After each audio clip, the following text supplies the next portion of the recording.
Ховард Филлипс Лавкрафт. Эрик Зандын музыкасы. Аңгеме. Англисчеден кыргыз тилине кудургон Эрмек Шоруков.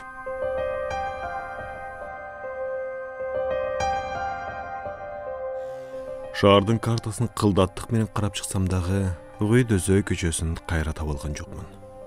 Булар азыркы карталар эмес, аталышы байма-бай өзгөрүлүп турат. Тескерисинче, ал жердин бардык эски уңкур-чуңкурун тереңдеп казып, мен билген көчөгө окшошуп кеткен аймакты ар бир булуң бурчту көз жазымда калтырбадым. Университетте метафизика факультетинин мендей студентинин бакыры жашоосунун акыркы айларында Эрик Зандын музыкасын угуп жүрүп, кандай аракет кылганы менен керектүү үйдү, көчөнү ал турсун, ошол жерди таба албаганын моюнга алууга аргасызмын. Ментип эс тутумум бузулганына таң калбайм деле. Дөзөй көчөсүндөгү үйүмдө болгон даргөйүмө дарт жабышты. Ошондо тапкан бир уч тааныштарым эгерим эсимде жок.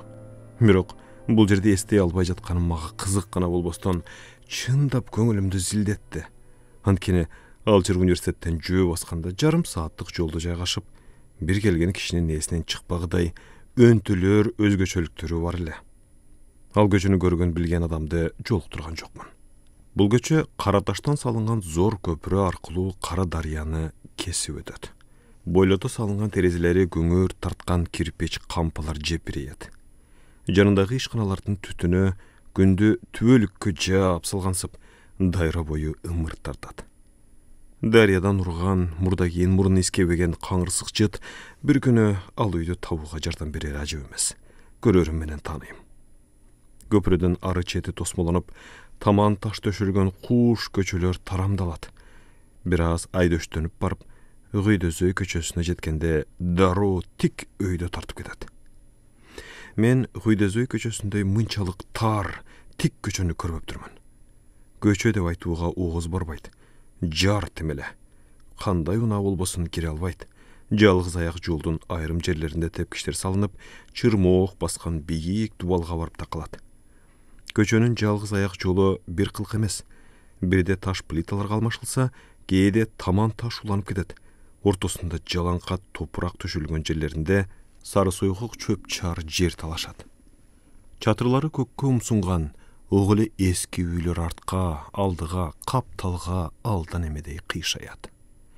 Ыйбалуу келендердей болуп бири-бирине жүгүнгөн бир дары үйлөр ылдыйга тийчү жарыкты жаап калган.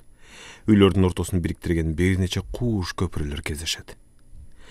Мага өзгөчө таасир калтырган ошол көчөнүн тургундары болду.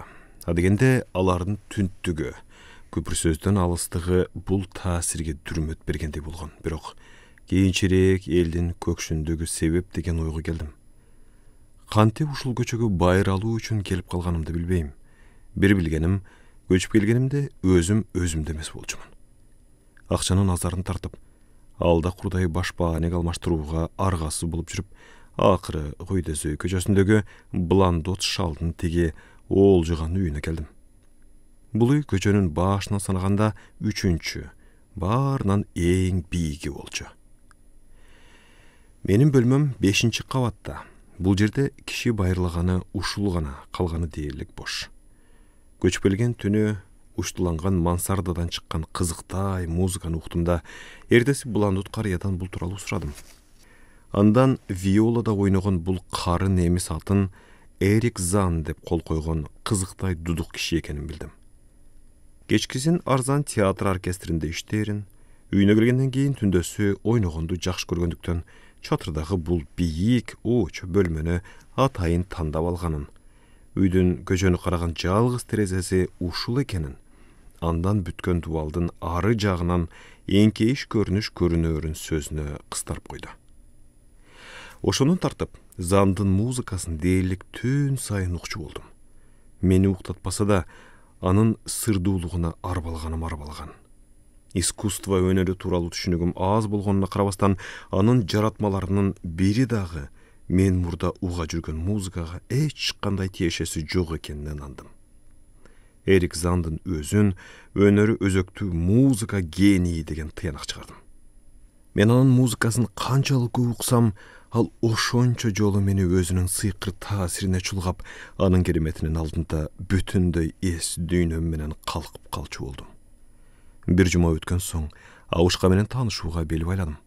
Бир күнү кечинде анын жумуштан келе жатканын утурлап тосуп чыктым. Аны менен жакындан таанышкым келгенин, ачыгын айтсам анын музыкалык аспапта ойногонун көргүм келгенин кыйттым. Жапалдаш бойлуу, бүкүрөйгөн, эски кийимчен, көгүш көздүү, гротеск иреңденген, бырыш жүздүү, таздана баштаган каркын мокок киши адепки сөздөрүмө ачуулангандай, биресе корккондой көрүндү. Менин ачык достук мамилем акыры көкүрөгүндөгү музду эритти шекилдүү. Караңгы баскан сайын кычырап, майышкан, майрыйган тепкичтери бар кууш коридор менен өзүнүн аркасынан ээрчип чыгууга ишарат кылды.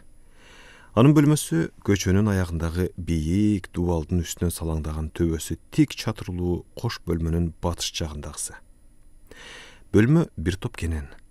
Эмеректердин, киши каранын жоктугу бөлмөнү андан бетер чоңураак көрсөтөт. Бул жерде эмерек аттуудан кууш темир керебет, кир кол жуугуч, тыпырайган үстөл, чоң китеп койгуч, темир музыка текчеси, 3 эски отургуч гана бар. Нота түшүрүлгөн барактар полдо башаламан чачылып атат. Дубалдары жылаңач бойдон, сыйкы, шубак көргөн эмес. Ал эми чаң желенин көптүгү бул жерге эл жашагандай эмес, ээн калгандай түр берет.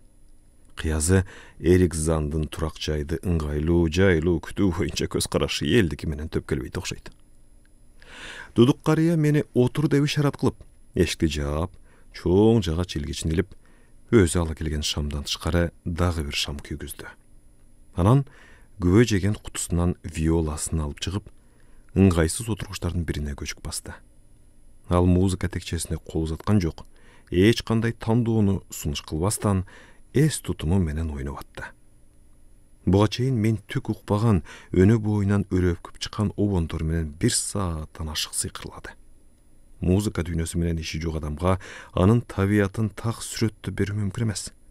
Ал обондорду өзүнө арбап балким көөлгүткөн пассажы менен кайталанган фуга десе болот. Бирок ушул иримемдерде мен кайсы учурда болбосун өз бөлмөмдө экенимде уга жүргөн кызык ноталардын бири да жок эле. Ал сыйкырлуу ноталар эсимде жакшы сакталып калыптыр. Кээде коошпосо да ичимден кыңылдап коем. Музыкант аспабын коёр менен баягы чыгармалардан ойноону өтүндүм. Оозумдан ушул сөз чыгаар замат карыянын бырыштуу жүзү бир аз мурда музыка ойноп аткандагы чарчаңкы кебетесинен ажырап, алгач жолуккандагы ачуу аралашкан корккону кайра пайда болду. Үй ээсинин андырууга ыктап, ал тургай түндө уккан обондордун бир курдайын кыңылдап берип, кызыктай маанайын көтөрүшкө далалат кылдым. Бул аракетим бир аз ирмемге созулду. Дудук музыкант үнүмдөн тааныш обонду угаар замат жүзү капысынан өзгөрүп, одону туураганымды токтотуу үчүн каржайган узун, муздак оң колун сунду. Муну менен ал өзүнүн эксцентриктигин дагы бир жолу шардана кылды. Жалгыз парда тосулган терезеге бир нерсе кирип келе тургансып кооптонуп көз таштады. Мындай жосуну ыксыз болчу, анткени Абышканын бөлмөсү баардык коңшу чатырлардан алда канча бийик. Анын үстүнө консьерж айткандай тик көчөнү караган бул терезеден дубалдын ары жагынан түнкү шаарды караса болот. Карыянын көз карашы Бландоттун сөздөрүн эске салды. Ал түгүл дөбөнүн ары жагындагы ажайып көрүнүшкө, ай жарыгына чагылган үй чатырларына, шаардын жылтылдаган жарыктарына көз чаптыргым келди. Дегеним, бул көчөнүн тургундарынан бир гана тиги 3 бүктөлгөн музыкантка гана көрүнчү.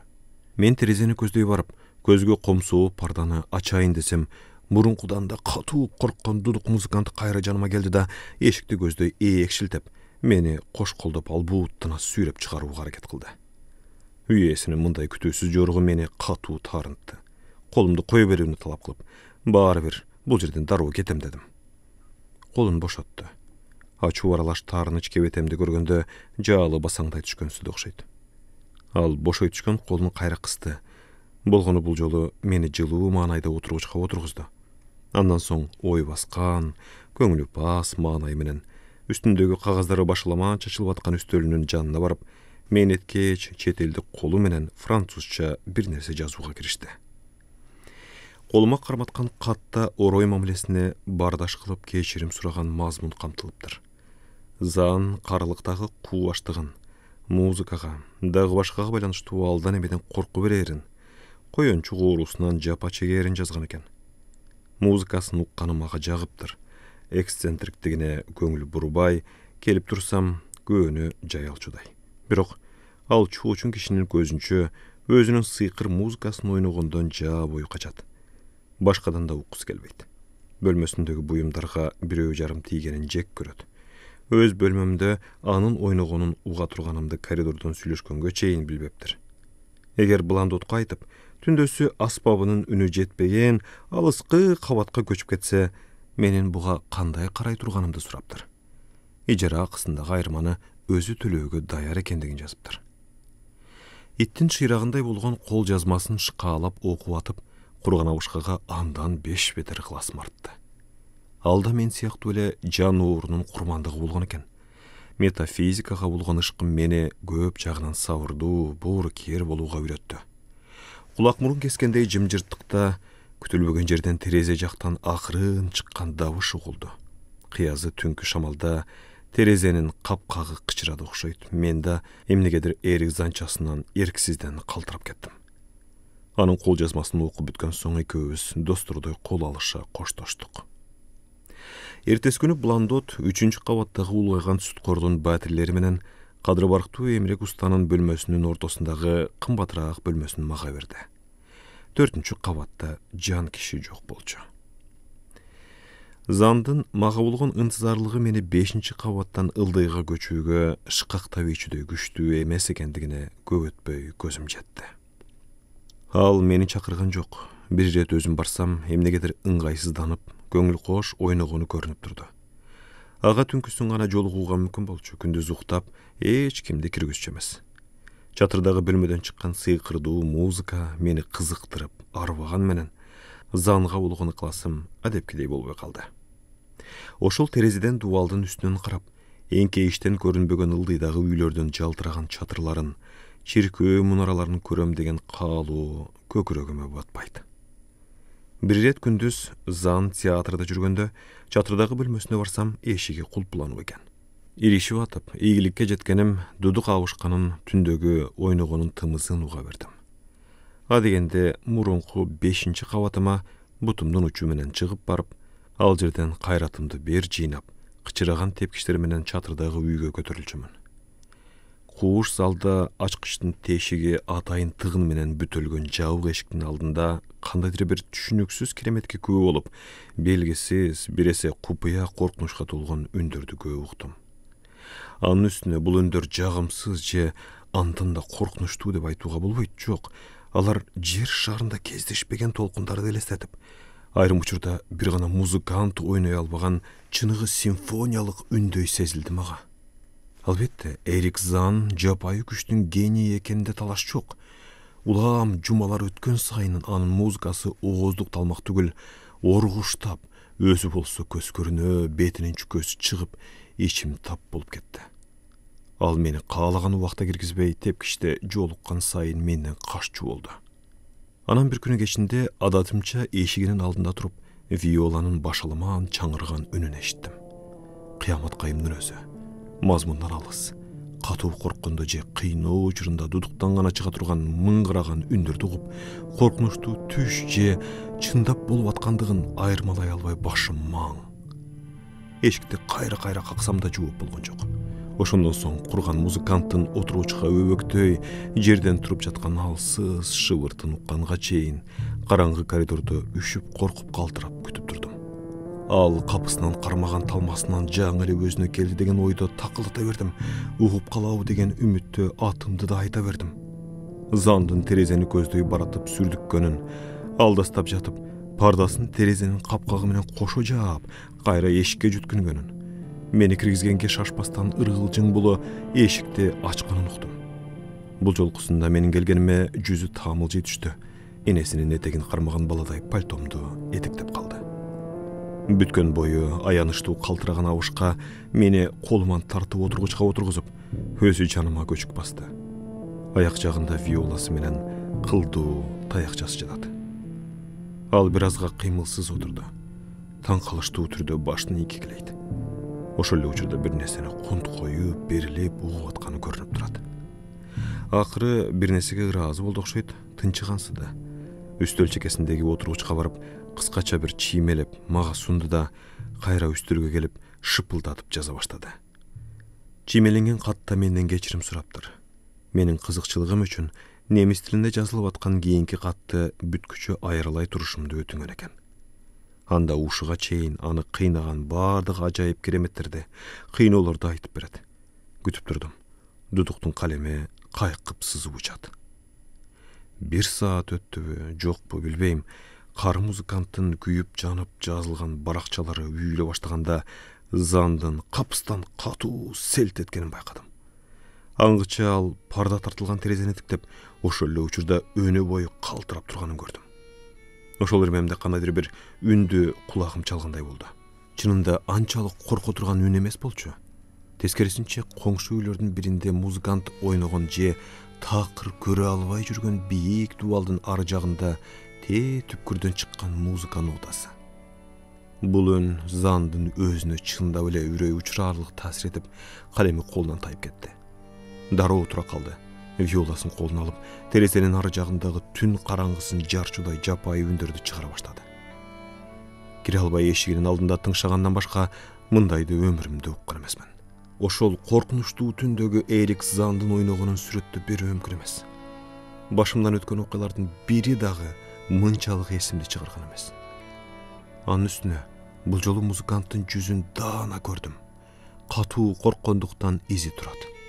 Ал бир нерсени айткысы, мага белгисиз, бирок өзүнө коркунучтуу бир нерсени өзүнөн убалактаткысы, кубалагысы келип жатты. Көп өтпөй анын оюну ойго келбес күү шаага келип, бирде дел өрүгөн мүнөзгө ээ боло генийлик касиеттери угунуп атты. Мен көргөн мындай касиетке эгедир жападан жалгыз адам бар болсо, ал ушул карыя. Дароо билдим. Бул театрларда коюла жүргөн жапайы венгр бийи болчу.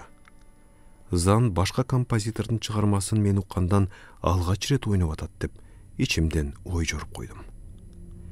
Тизген тартырбаган виоланын чаңырган үнү уламдан улам бийик, ачуу чыгат. Музыкантты кара тер басты. Маймылдай ийрелеңдеп, парда тартылган терезени улагам карап коет. Анын өзүнө батпаган жаратмасында булут, түтүн, чагылгандын түпсүз ириминде бүк түшү айланып бийлеп аткан сатирлер менен вакханкалардын булаңгыр кара андары көзүмө элестейт. Бир убакта зыңылдаган таптык үндү уккандай болдум. Виоладан эмес. Бул бир салмактуу, мыскылдуу тээ алыскы батыш тараптан чыккан касакана үн болчу. Ушул маалда улуган түнкү шамалда терезенин капкагы тарсылдай баштады. Табият оолукма музыкага ушинтип жооп бергиси келгендей.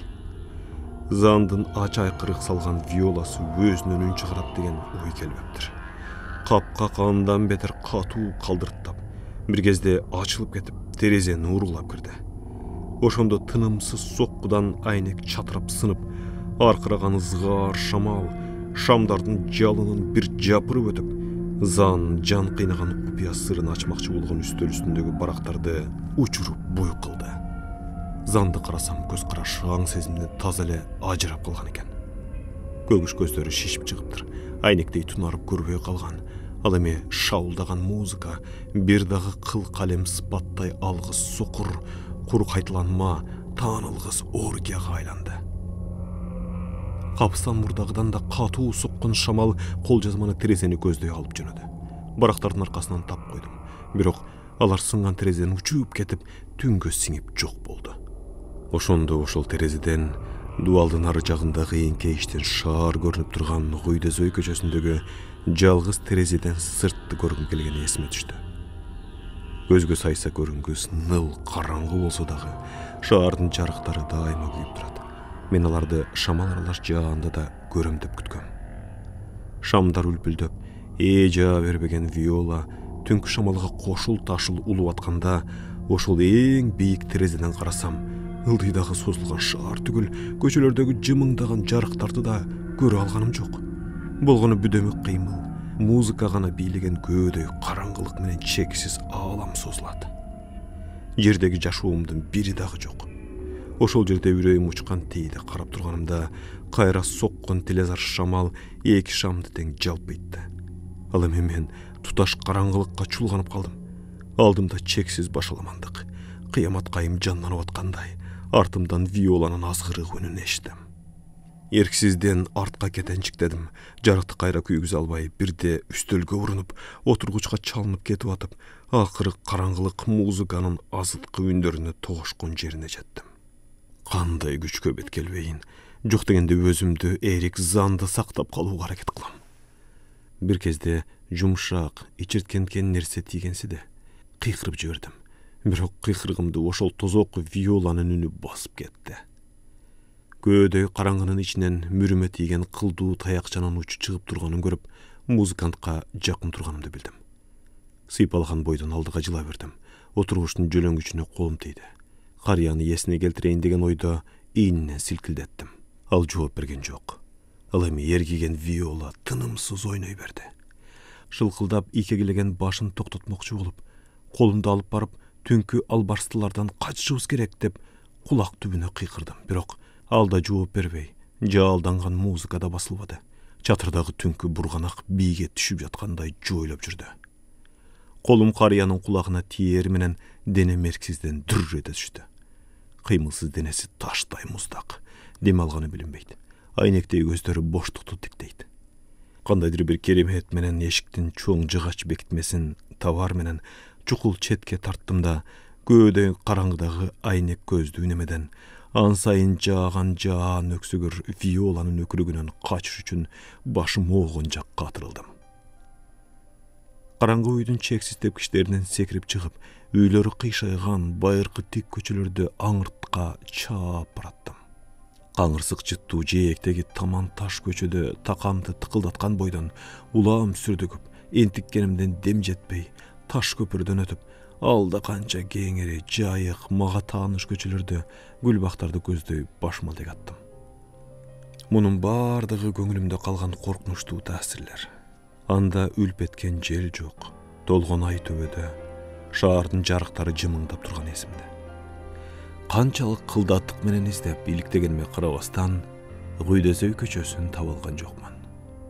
Дегенкиси көчөнү таба албаганыма же Эрик Заннын музыкасынын маанисин ачып берчү кол жазмалардын караңгы туңгуюкка жоголгонуна таптакыр өкүнбөйм.